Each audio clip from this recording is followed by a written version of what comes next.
శుభోదయం.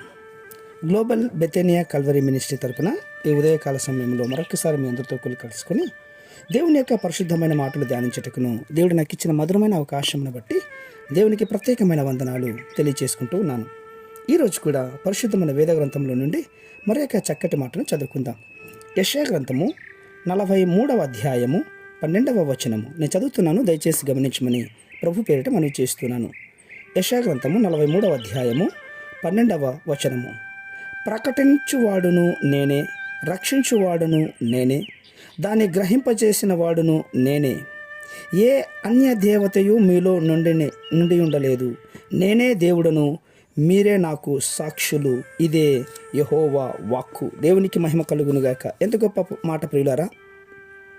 నేనే దేవుడును, మీరే నాకు సాక్షులు అని దేవాది దేవుడు మనతో చెబుతున్నటువంటి మాట మీరు గ్రహించండి.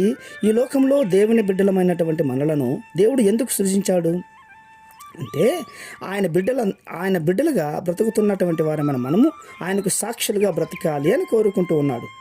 ఈ లోకంలో ఎంతోమంది దేవునికి సాక్షులుగా బ్రతకలేకపోతూ ఉన్నారు.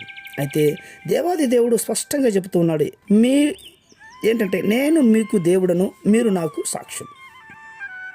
సాక్ష్యం లేకుండా ఒక విషయం నిర్ధారణ కాదు ప్రియులారా. మనం గమనించినట్లయితే ఎవరికైనా కోర్టు కేసులు ఉన్నప్పుడు అక్కడ సాక్షుల యొక్క ప్రాధాన్యత మనకు స్పష్టంగా అర్థమవుతుంది కదా. వారు వాదన చేసే విషయాన్ని నిర్ధారించడానికి ఒక్కరు లేకుంటే ఇద్దరు సాక్షులు కూడా ఉంటే అది ఎంతో గొప్పది. లేకపోతే అది నిర్ధారణ చేయబడదు ప్రియులారా. ఇద్దరు సాక్షులు ఒకే విషయాన్ని నిర్ధారించి గట్టిగా చెప్పినట్లయితే అది ఖచ్చితంగా వాళ్ళు నిర్ధారణ చేస్తారు. అంతేకాదు, సాక్ష్యం అంటే ఏంటంటే దేవుడు చాలా స్పష్టంగా మాతో మాట్లాడుతూ ఉన్నాడు. ఏమని మాట్లాడుతున్నాడంటే దేవుడు చెప్పినటువంటి మాటకు మనము సాక్షులుగా జీవించాలి అని. దేవుడు అద్భుతమైనటువంటి జీవితాన్ని మనకు ఉచితంగా ఇచ్చాడు, ఆ జీవితాన్ని కాపాడుకోవాలి అని అంతే అంటున్నాడు.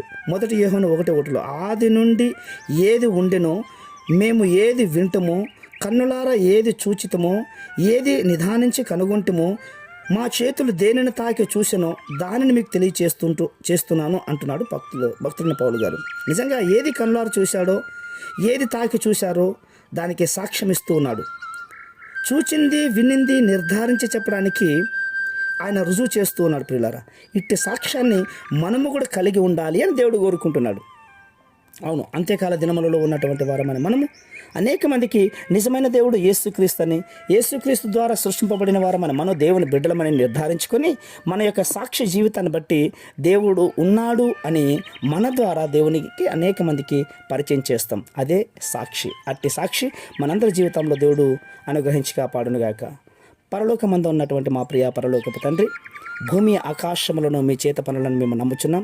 అందులో మాకు కంటికి కనపడుతున్న ప్రతిదీ సాక్ష్యం ప్రభు. అందులో మేము కూడా ఒకళ్ళం. కాబట్టి మీ ఉన్నతమైన జీవితాన్ని అనుభవిస్తున్నటువంటి వారమైన మేము ఈ లోకంలో ఉన్నంతకాలం మీకు సాక్షిగా జీవించే గొప్ప భాగ్యాన్ని దయచేస్తున్నందుకు స్తోత్రాలు అర్పించుకుంటూ చిన్న ప్రార్థనను మా రక్షకులను యేసయ్య నామమున బట్టి అడిగి వేడుకొని పొందుచున్నాం మా తండ్రి.